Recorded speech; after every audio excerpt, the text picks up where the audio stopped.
पाकिस्तान में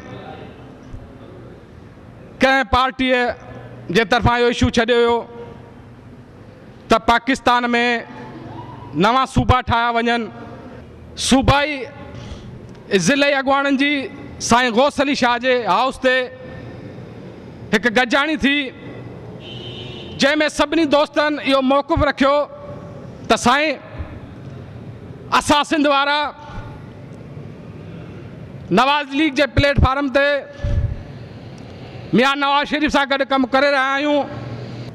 सिंध जे तक़सीम जी ॻाल्हि कई त असीं मियां नवाज़ शरीफ़ जो साथ कोन ॾींदासीं। गौस अली शाह जी क़यादत में घोटी के जा महर अली खान महर, अली गौर खान महर वारा, सईद नासिर शाह वारा डेलीकेशन जे सूरत में रायविंड में मियां नवाज़ शरीफ़ सां मिलिया ऐं सिंध जो मौक़िफ़ हुननि पेश कयो त मियां नवाज़ शरीफ़ इहो वाज़े चयो त असां सिंध जे माण्हुनि जी या सिंध जे तक़सीम जी का बि ॻाल्हि कोन कंदासीं ऐं असीं सिंध वारनि सां गॾु रहंदासीं।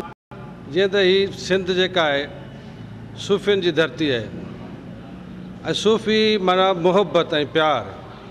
हिन धरतीअ ते रुॻो प्यार ई प्यार, मुहबत ई मुहबत। कॾहिं बि हिननि सिंधी माण्हुनि कंहिंसां जंग न कई। अञा बि ज़ाहिरनि अची जंग कई हूंदी पर उहे तबाह बर्बाद थी वापसि हलिया विया, उनजो नाम निशानी कोन बचियो।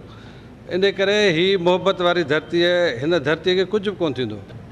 पुख़्तूननि खे पुख़्तून खां मिलण खां पोइ नवनि सूबनि जो नांग ॿीहर मां ॿाहिरि कढी मज़लूम क़ौमुनि खे इहो पैगाम ॾिनो पियो वञे त जेकॾहिं उन्हनि पंहिंजे हक़नि जे हासिलात वारनि मुतालबनि में माठार न आंदी त नवनि सूबनि जो नांग हिननि जे झोलियुनि में विधो वेंदो।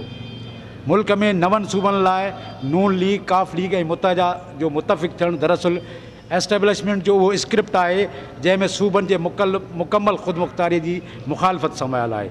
बाग़ी बलोचिस्तान ऐं मज़लूम सिंध लाइ इहो पैगाम आहे त उहे पंहिंजे हक़नि तां हथ खणनि। पर अॼु असां हिन धरती माउ जे नाले ते थींदड़ सेमिनार में इहो वचन था कयूं त असां सिंध जे इंच इंच जी हिफ़ाज़त कंदासीं ऐं होशूशीदीअ जो उहो नारो त मरसूं मरसूं सिंध न ॾिसूं वरी वरजाईंदासीं। उन जूं ललकारूं सॼी सिंध में दुश्मननि लाइ हिकिड़ी तोब ऐं तलवार साबित थींदी।